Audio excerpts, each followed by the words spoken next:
mewujudkan kelembagaan forum koordinasi pengelolaan DAS serta membentuk generasi muda yang dapat berperan aktif dan peduli terhadap lingkungan. Bismillahirrahmanirrahim. Alhamdulillahi Rabbil Alamin. Allahumma salli ala Muhammad wa ala ali Muhammad. Wa la hawla wa la quwwata illa billahil aliyyil azim. Innaka antal wahhab. Rabbana atina fid dunya hasanah wa fil akhirati hasanah wa qina adzaban nar. Subhana rabbika rabbil izzati amma yasifun. Wassalamun alal mursalin walhamdulillahi rabbil alamin. Pusat kepengurusan saat ini berjalan dari 2022 sampai dengan 2026. Diharapkan mampu mengidentifikasi tantangan nyata dalam pengelolaan DAS, merumuskan solusi berbasis data dan kearifan lokal, serta sinergi antara pemerintah, masyarakat, dan dunia usaha. Untuk itu, saya mengajak kepada kita semua untuk tidak berhenti pada hari ini saja. Mari kita jadikan kegiatan mencintai lingkungan sebagai bagian dari gaya hidup. Kemudian saya ucapkan terima kasih juga kepada pihak PT Citra Palu Mineral yang sudah mensponsori dan mendukung kegiatan kampanye peduli DAS pada hari ini. Dengan mengucapkan Bismillahirrahmanirrahim, acara kegiatan kampanye peduli DAS Forum Koordinasi Pengelolaan DAS Provinsi Sulawesi Tengah dengan ini saya nyatakan dibuka.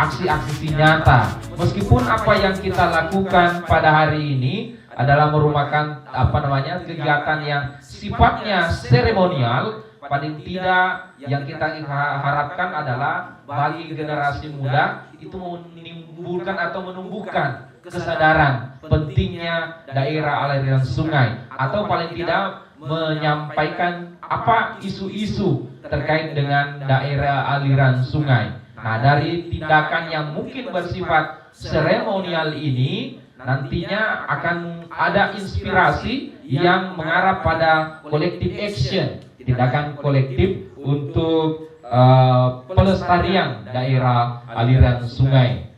Dan pertanyaan yang muncul pertama adalah apa sih sebenarnya DAS atau daerah aliran sungai itu? Apakah yang di benak kita sungai itu adalah merupakan daerah aliran sungai? Tentu banyak yang berkembang barangkali di tingkat siswa dan mahasiswa bahwa ternyata sungai itu adalah DAS. Persepsi seperti ini saya kira perlu diluruskan dengan baik, bahwa kita sepakat bahwa sungai itu adalah merupakan salah satu ekosistem daripada DAS. Jadi dia adalah sungai merupakan salah satu ekosistem daripada DAS. Dan tentu saja keywords atau kata kunci daripada DAS itu adalah sungai salah satunya. Dan tentu kalau kita definisikan lebih jauh tentang DAS itu adalah suatu kawasan. Jadi adalah kawasan sama dengan kawasan hutan. Kalau kawasan hutan itu sudah ditetapkan oleh pemerintah sesuai dengan peraturan yang berlaku. Jadi meskipun kawasan hutan itu tidak ditemui oleh pepohonan, kalau sudah ditetapkan oleh pemerintah maka itu adalah kawasan. Pada DAS itu, berdiri bahwasanya DAS itu berfungsi untuk menerima curah hujan. Jadi menerima curah hujan pasti dia terima dari atas. Menerima curah hujan, kemudian kalau tidak berhasil disimpan maka dia alirkan. Jadi menerima, menyimpang dan mengalirkan air hujan menuju ke sungai-sungai kecil. Ini adalah sungai-sungai kecil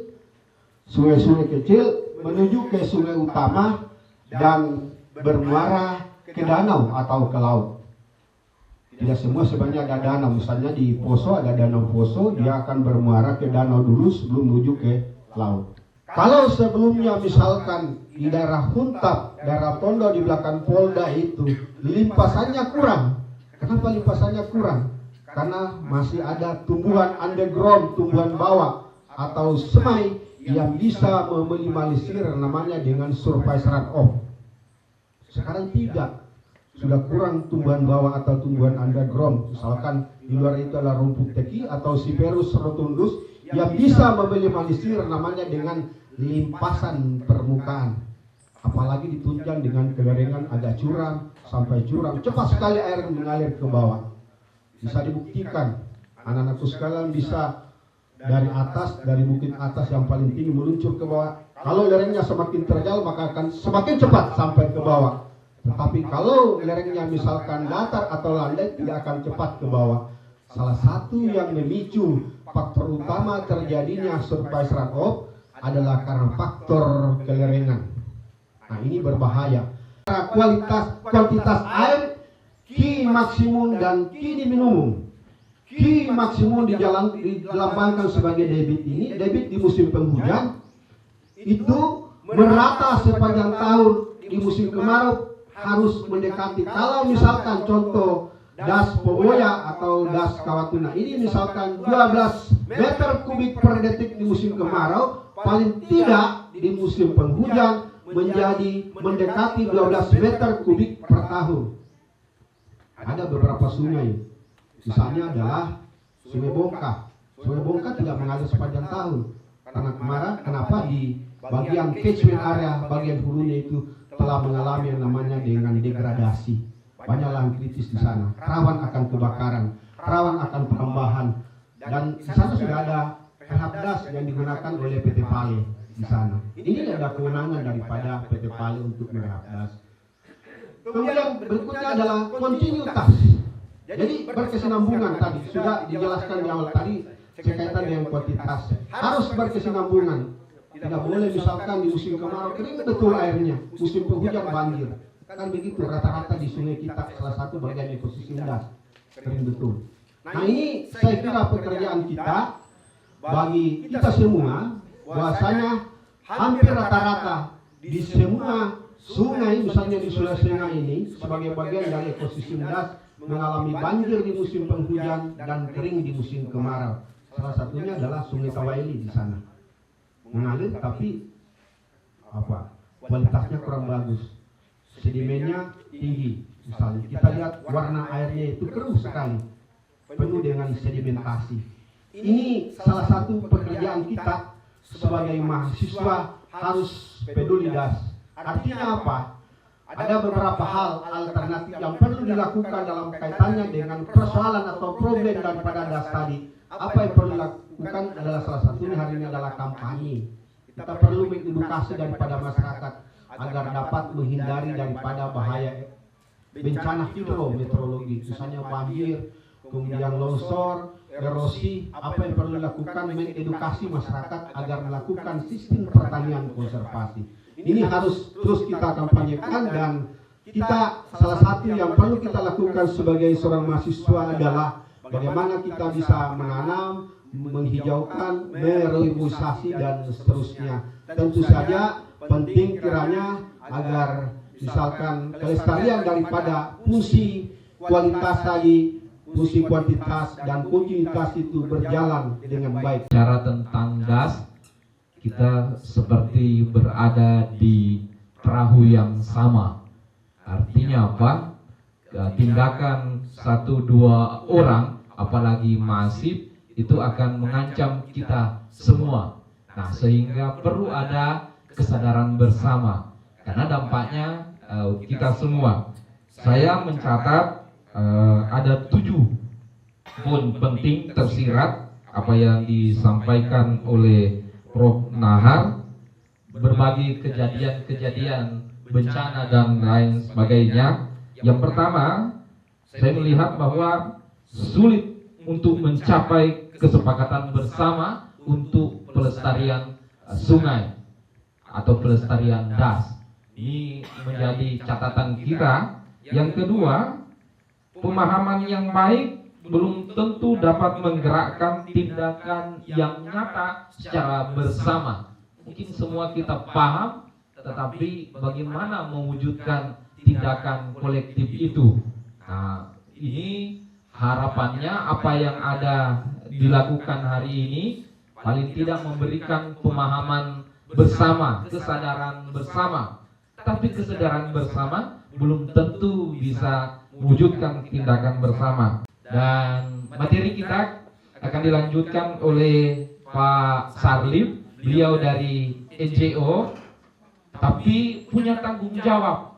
Banyak program-program yang mungkin menginspirasi generasi muda peduli sungai, yang mungkin barangkali di mahasiswa apa yang dilakukan oleh Pak Ais, Pak Zarlip, resonansinya bisa dilebarkan sehingga aksi nyatanya itu bisa berdampak nyata. Sebagaimana yang disampaikan oleh Pak Prof tadi. Baik Bapak Ibu, dari sini juga ada Balai Besar Taman Nasional Lorelindo, saya lihat hadir Mbak Prita, terima kasih. Dan juga ada Balai Wilayah Sungai. Kalau saya bilang selamat siang, kita tepuk tangan 2 kali. Tapi kalau saya bilang selamat malam, jangan ada yang tepuk tangan. Boleh? Selamat pagi. Selamat siang. Selamat pagi. Selamat malam. Belum konsen ini. Kalau malam itu jangan tepuk tangan karena orang istirahat. Jadi tenang.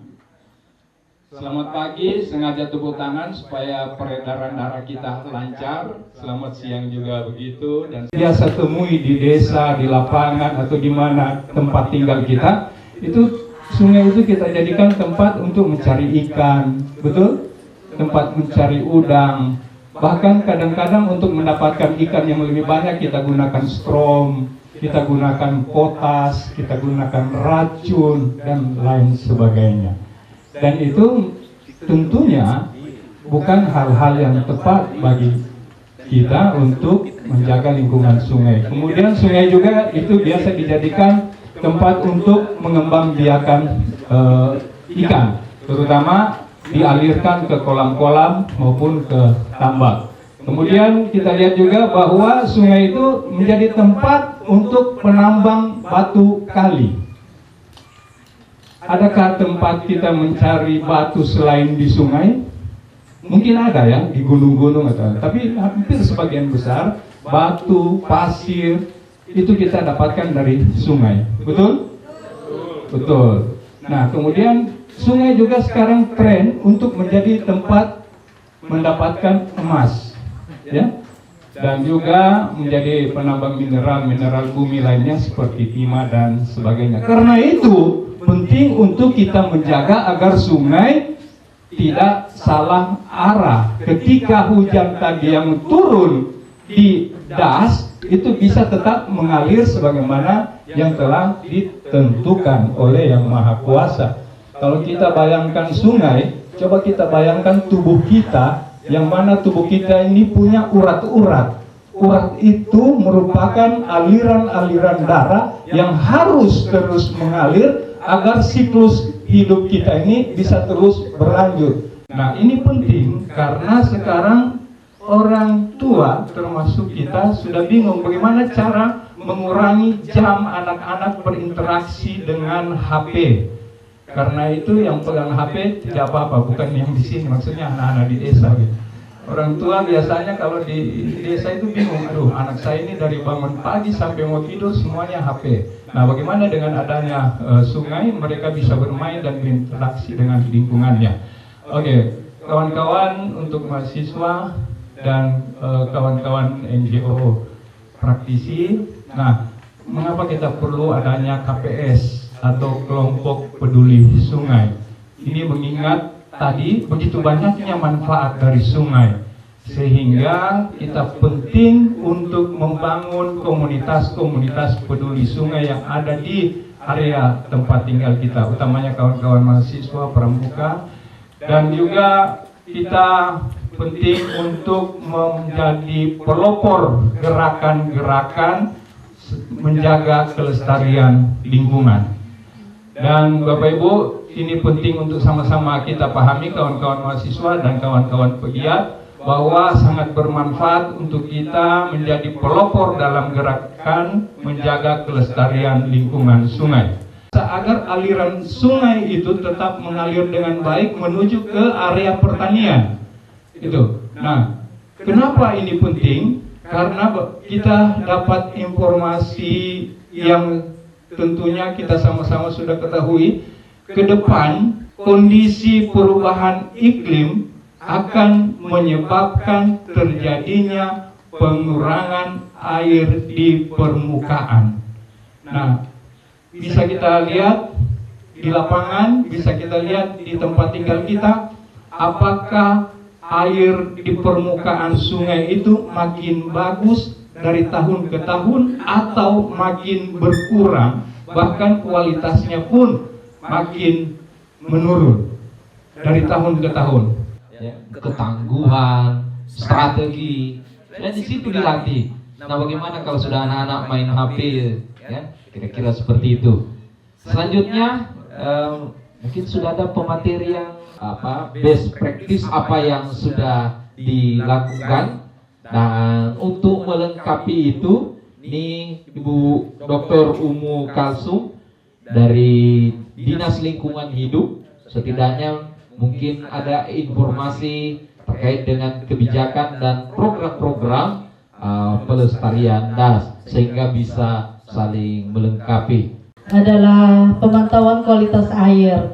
Jadi jika kualitas airnya masih dalam posisi tidak tercemar, bukan menganggap, bisa dibilang bahwa memang posisi sungai itu masih tergolong aman. Sedikit informasi yang bisa saya sampaikan, kesimpulannya untuk peran kami dari Pemda Provinsi Sulawesi Tengah dalam hal ini DLH untuk penyelamatan air sungai atau peduli sungai dari lereng sungai, sebatas melakukan pemantauan kualitas air di beberapa kabupaten, ada 6 kabupaten dan 30 titik seperti itu.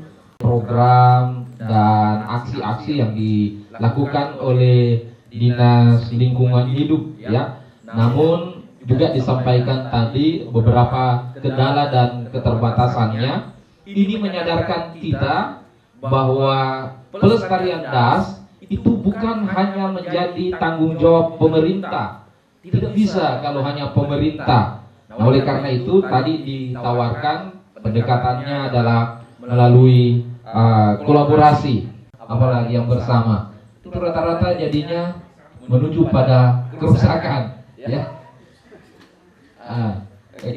Nah, ini butuh penyadaran. Apa yang kita lakukan hari ini, baik itu melalui kampanye, menyadarkan generasi muda, itu merupakan instrumen untuk melestarikan DAS itu sendiri. Kalau dikategorikan, itu masuk dalam instrumen informasi. Nah, ini yang dijalankan oleh teman-teman ambasador generasi muda dan mahasiswa, menyuarakan akan pentingnya DAS, tetapi lebih penting, kalau lebih bagus kalau seperti Pak Ais tadi, ambil bagian untuk menyadarkan masyarakat ataupun tindakan aksi nyata pelestarian DAS.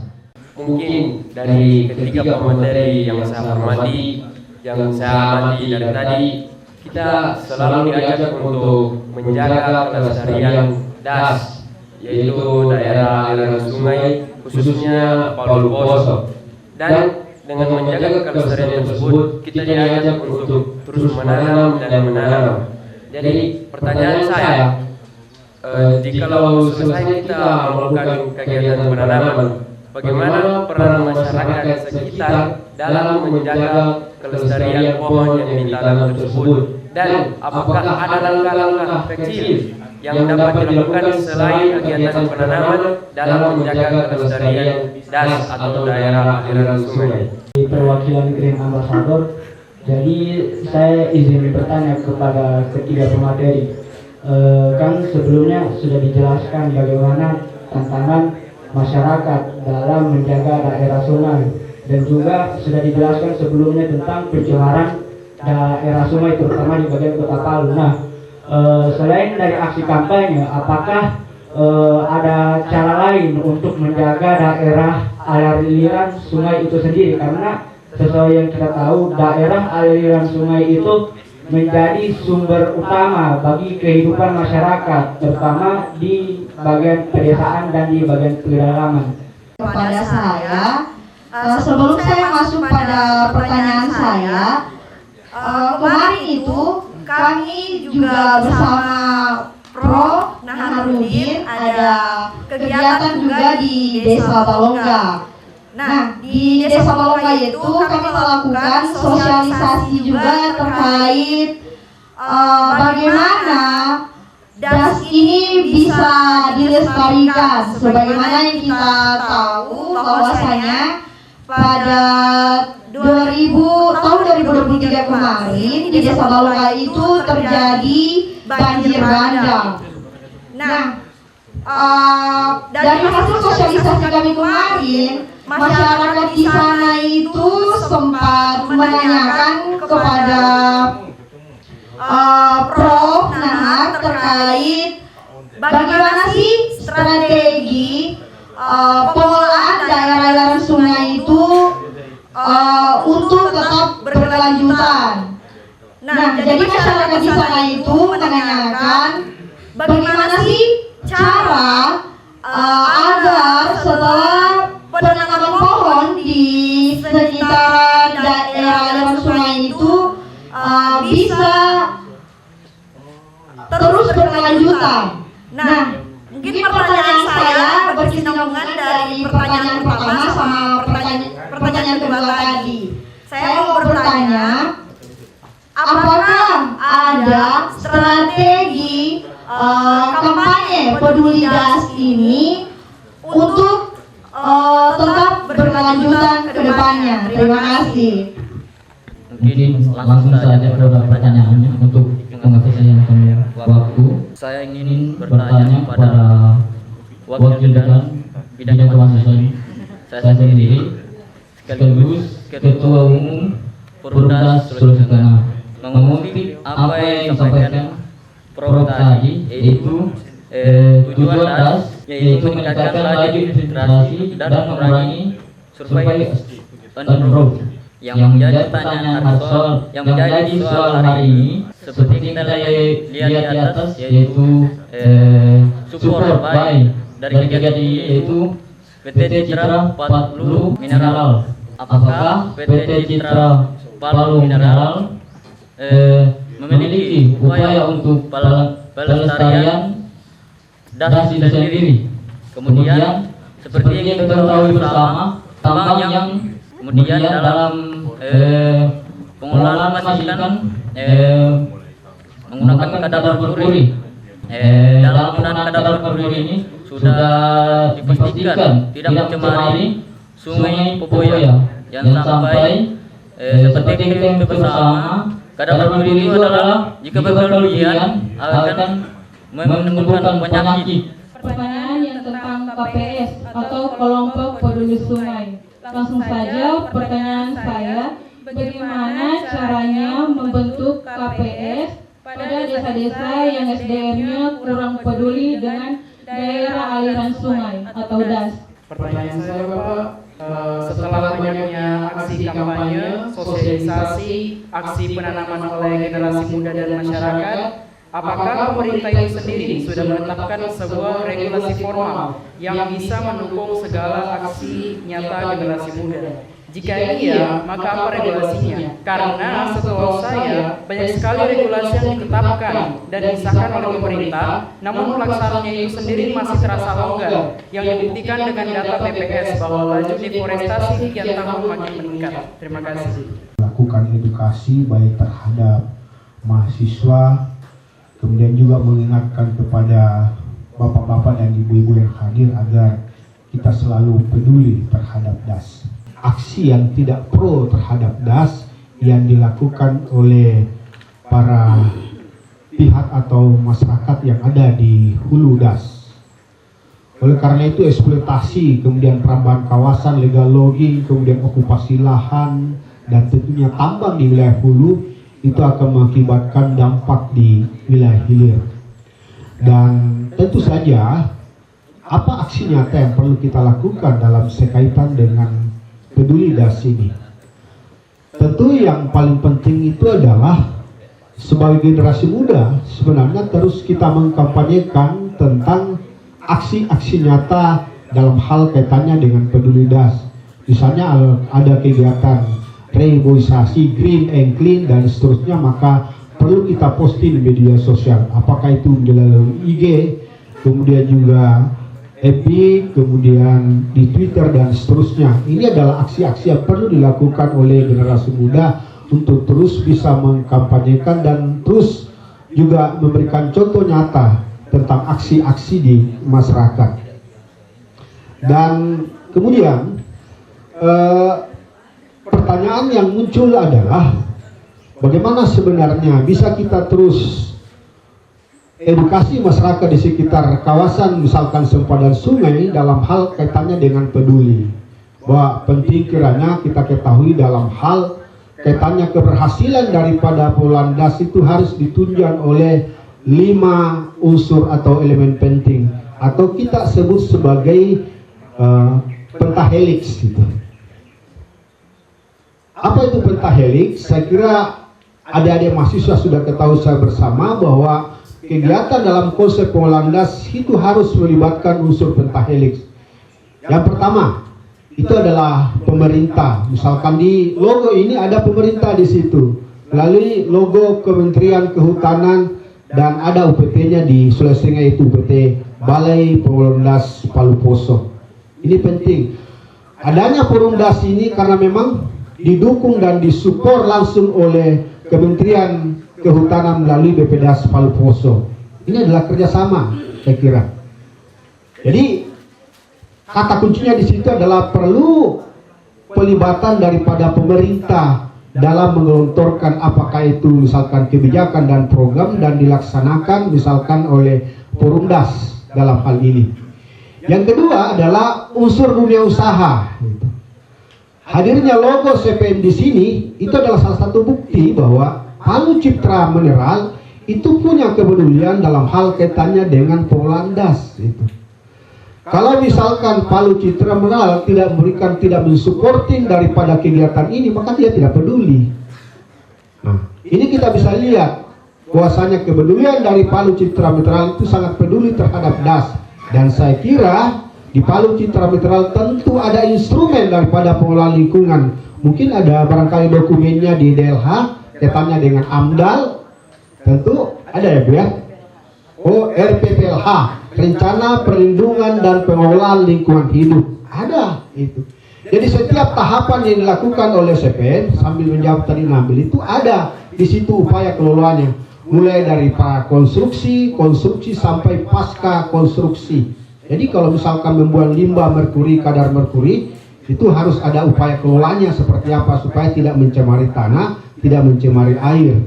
Dan kalau ini kan mencemari bisa membahayakan bagi kehidupan manusia sebagai agen dari pemanfaat langsung daripada apakah itu misalkan air, kemudian tanah untuk produksi misalkan tanaman itu yang kalau berbuah akan dikonsumsi, akan diproduksi oleh manusia di situ. Berikutnya adalah masalah regulasi. Saya kira ini Fajar tadi bertanya tentang itu dan regulasi aksi nyata. Aksi nyata saya kira kalau misalkan ada misalkan perorangan atau kelompok yang berhasil melestarikan lingkungan, itu akan diberikan oleh reward Dinas Lingkungan Hidup Provinsi. Betul Bu ya? Diberikan. Apakah Dinas Lingkungan Hidup sendiri kemudian diberikan juga reward terhadap itu Kementerian Pusat. Biasanya diberikan penghargaan dalam bentuk apa itu Bu? Kalpataru misalkan. Kalpataru.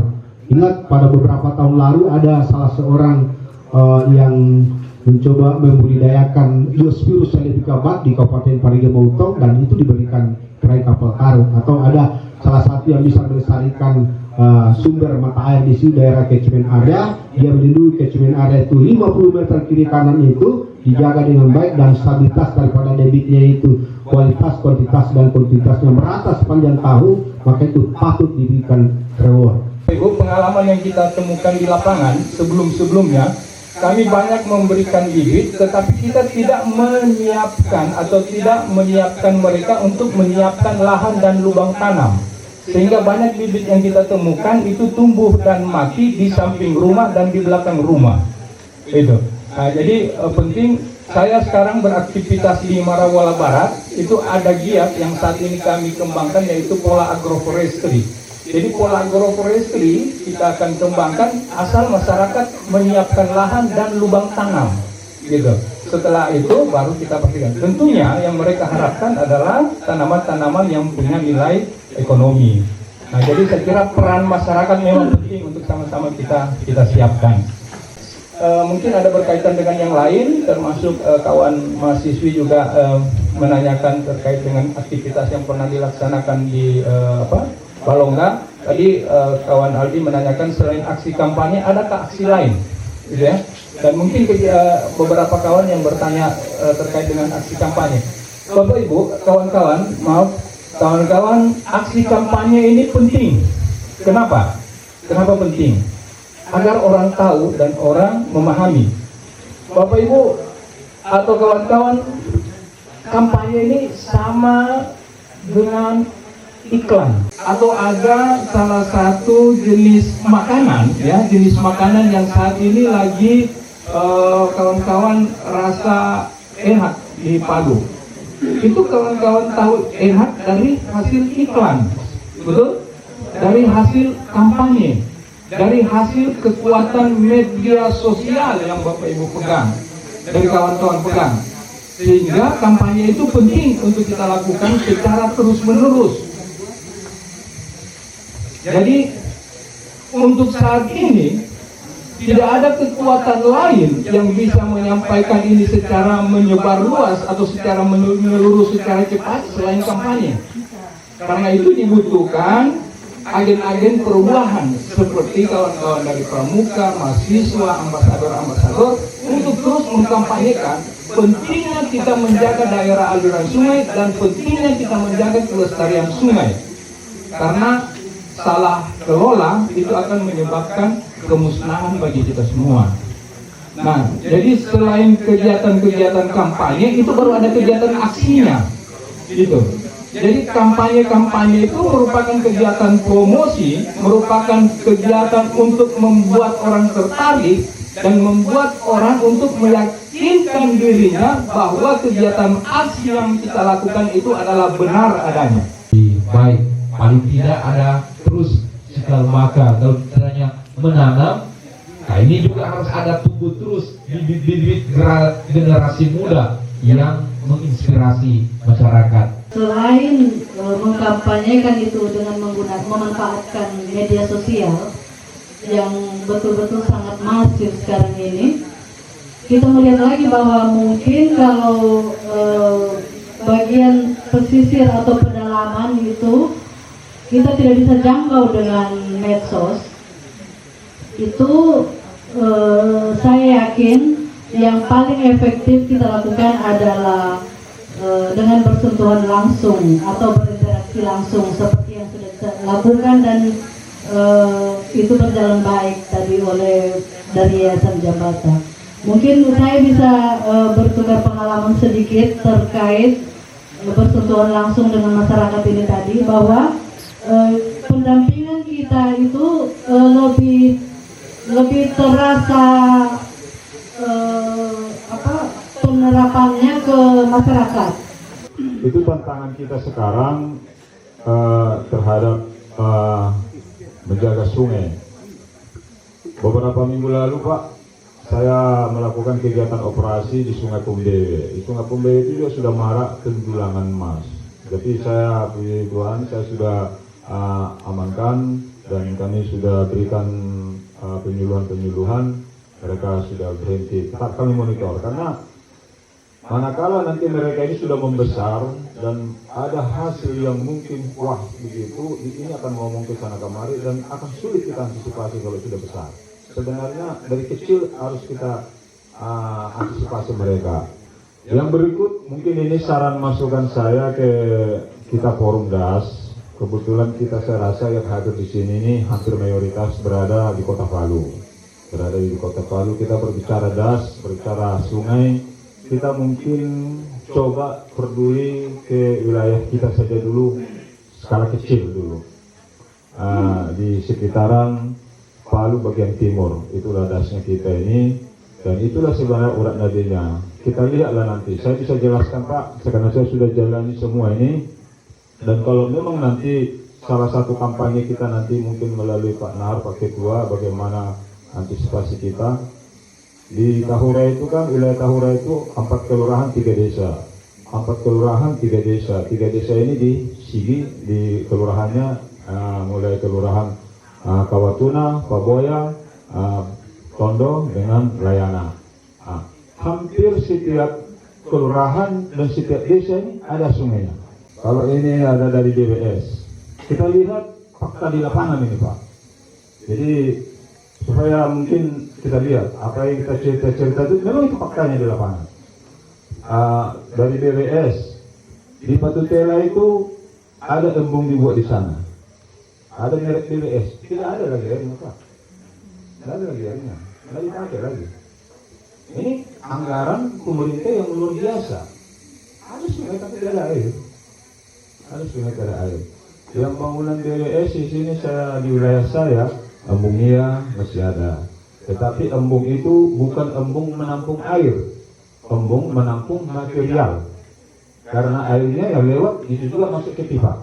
Artinya tidak pernah tertampung di embung. Pengertian embung itu kan sebenarnya menyimpan dulu air untuk disalurkan ke pipa melalui. Tetapi yang agak bagus masih bertahan cuma bendung air baku yang di Pembele.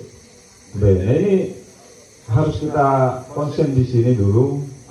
Ada salah satu ide saya mungkin Pak Ketua, kira-kira bagaimana mungkin kerjasama dengan siapa nanti kita. Ini kan tadi 7 kurang lebih sungai di sini nih.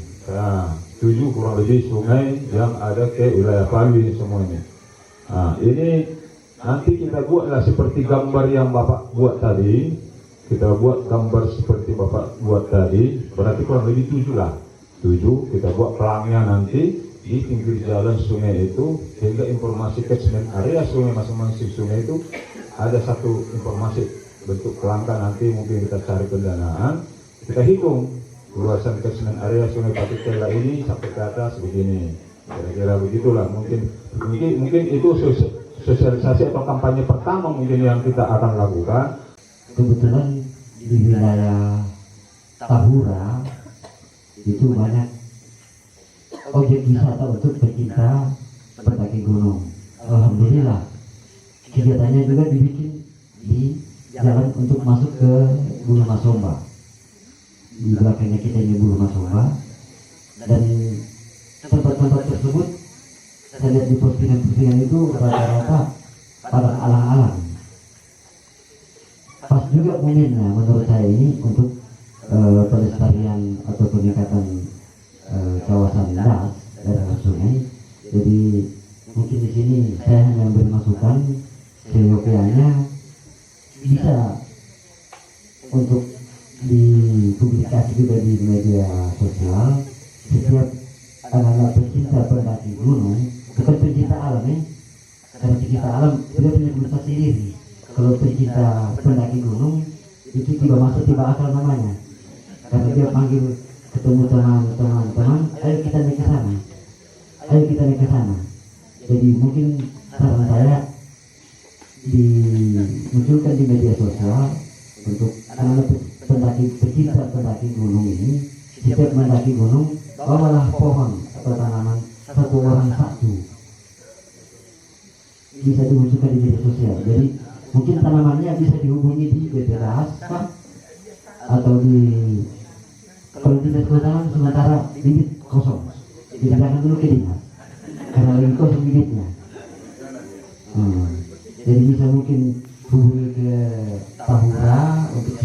bibit apa yang bisa ditanam di atas, jadi itu kan jadi sebuah tanggung jawab kalau menurut saya.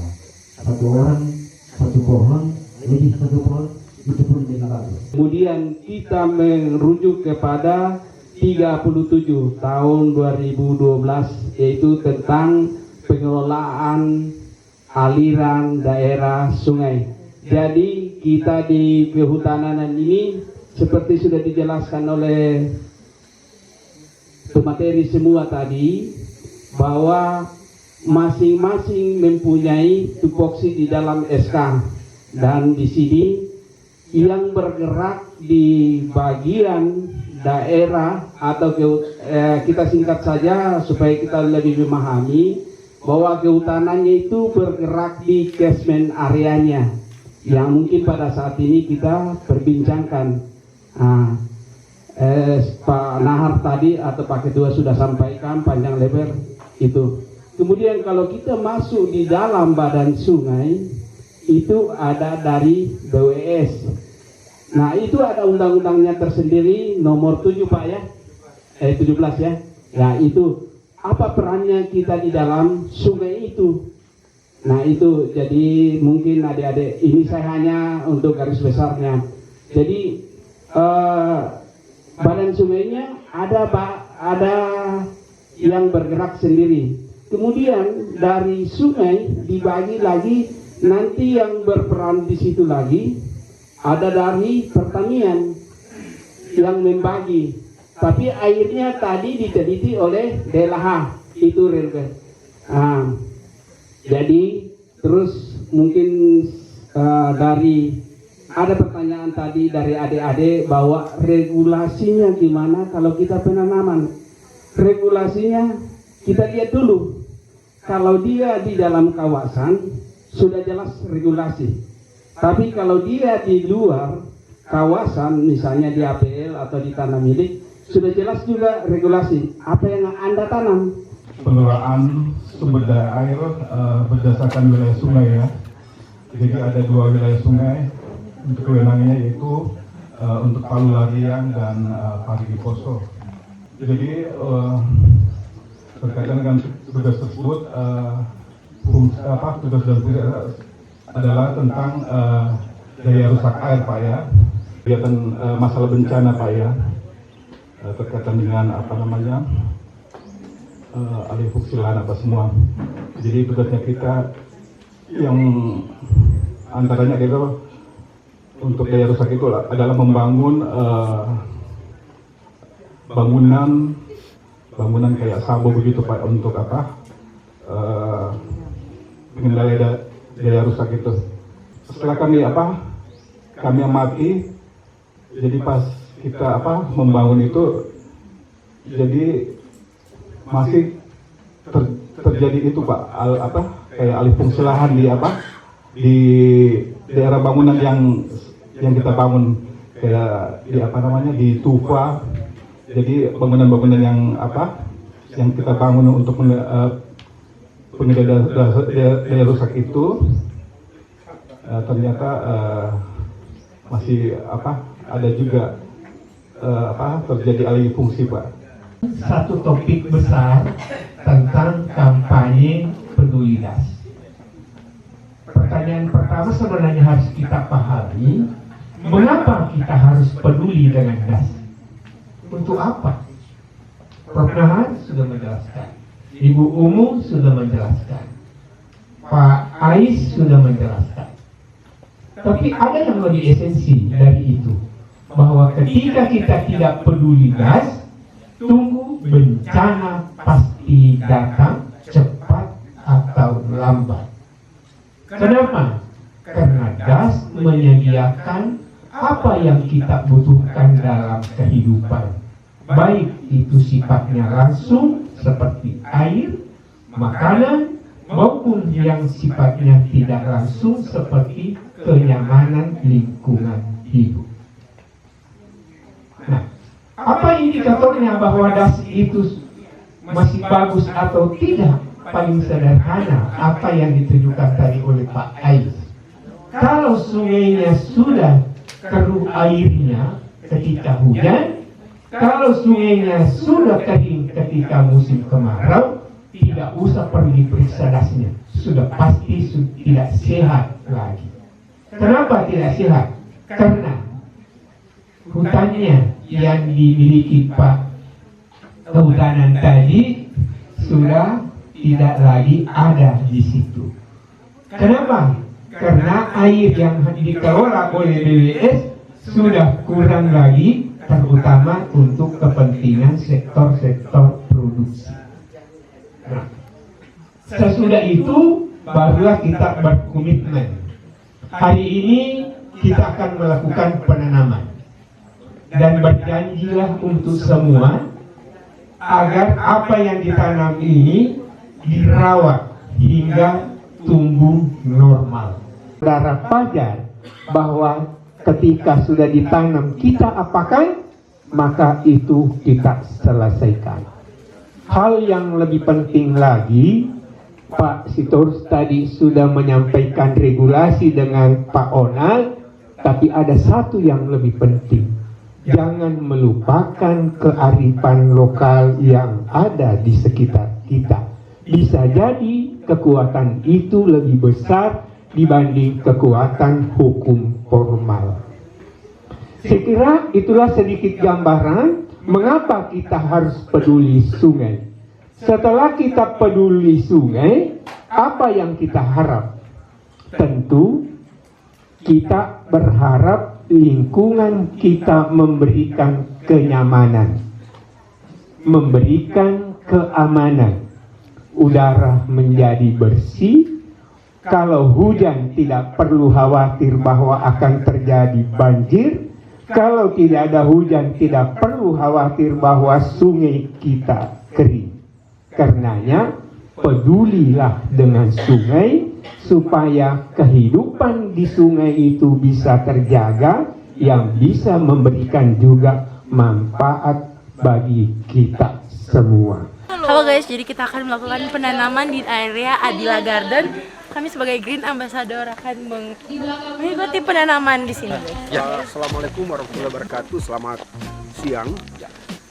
Tadi kita sudah melakukan kegiatan sosialisasi atau kampanye peduli DAS, dan kita juga di dalam kampanye peduli DAS tentu kaitannya tadi kita sudah memberikan edukasi terhadap siswa ya dan mahasiswa sebagai kader-kader konservasi, dan tentu dengan melakukan fungsi-fungsi edukasi tentu harus dibarengi dengan fungsi-fungsi yang namanya dengan implementasi daripada konservasi. Itu antara lain adalah konservasi secara vegetatif atau juga kita melakukan penghijauan.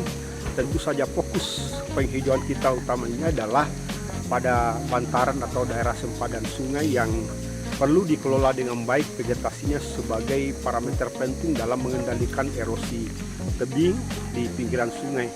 Dan itu sudah diatur di dalam Undang-Undang 41 tahun 99 tentang kehutanan yang terkait tentang fungsi daripada daerah sempadan itu kiri kanan. Kalau misalkan sungai kecil maka itu perlu direvegetasi atau dihijaukan dengan jarak 50 meter kiri kanan sungai. Dan tentu kita sama-sama lihat dan di lapangan ini adalah sungai Kawatuna, dan kalau kita lihat airnya atau debit air yang ada itu memang cukup bagus, tetapi dari segi kualitas itu sudah mengandung yang namanya dengan sedimen, dan ini perlu dilakukan treatment agar bisa dapat difungsikan dalam hal kaitannya dengan pemanfaatan untuk bisa diminum secara langsung. Dan kita lihat kita menanam dengan jenis tanaman minantu, kemudian nanti kita akan jenis tanam juga jenis tanaman bambu, karena bambu ini sifat perakarnya berumpung dan sangat cocok digunakan untuk kegiatan revegetasi di sempadan sungai. Saya kira demikian. Bagaimana Pak Sitorus? Setuju ya Pak Sitorus? Ya, setuju. Kita aksinya langsung di pinggir sungai Kawatuna. Baik. Di antara sungai Kawatuna. Bagaimana Pak Sitorus? Apakah ini kita perlu kampanyekan lebih jauh secara berkelanjutan di mungkin bukan hanya di Kota Palu tapi juga barangkali di kabupaten yang ada di Sulawesi Tengah? Sangat penting karena sungai ini atau daerah aliran sungai itu memang sumber kehidupan bagi masyarakat yang ada di sekitarnya, sangat penting, Pak. Hal ini kita juga dengan Kepala Balai, diwakili oleh Kepala Seksi Perencanaan dan Evaluasi Pak Rendi. Pak Rendi, bagaimana dukungan Pak Rendi terhadap Forum DAS dalam melaksanakan aksi nyata dalam kaitannya dengan revegetasi di sempadan Sungai Kawatuna ini? Ya, makasih Prof. Dengan adanya Forum DAS ini saya rasa menjadi wadah kita dalam menyamakan persepsi untuk pelestarian lingkungan, terutama pada sepadan sungai, pada daerah aliran sungai. Kami dari Balai Pengelolaan Palu Poso juga ini punya program bibit gratis untuk masyarakat. Jadi kami juga bisa memberikan bibit gratis kepada masyarakat yang membutuhkan bibit, dan kepada mahasiswa juga kami yang sudah pernah ikut terlibat dalam kegiatan aksi-aksi dalam kegiatan komunitas. Mungkin seperti itu, Prof. Baik, terima kasih. Saya kira sejalan dengan apa yang disampaikan oleh tadi Pak Rendi dan kaitannya dengan pentingnya kita melakukan revegetasi di sempadan sungai ini, karena memang kita ingin menghindari daripada erosi tebing yang ada. Dan tentu saja sejalan dengan program barangkali Balai Wilayah Sungai dalam kaitannya pengendalian daya rusak ini. Dari mana Pak? Ya, ada komentar? Terima kasih atas kesempatan yang diberikan. Jadi untuk Balai Wilayah Sungai Sulawesi 3 Palu, jadi tugas dan fungsi adalah pengelolaan sumber daya air ya, wilayah sungai. Jadi untuk adalah ada 2 WS Palu Ladiang dengan Padi Poso ya. Jadi untuk Balai Wilayah Sungai Sulawesi terkait dengan daya rusak air ya. Jadi bencana-bencana yang terjadi itu akibat alih fungsi lahan di hulu.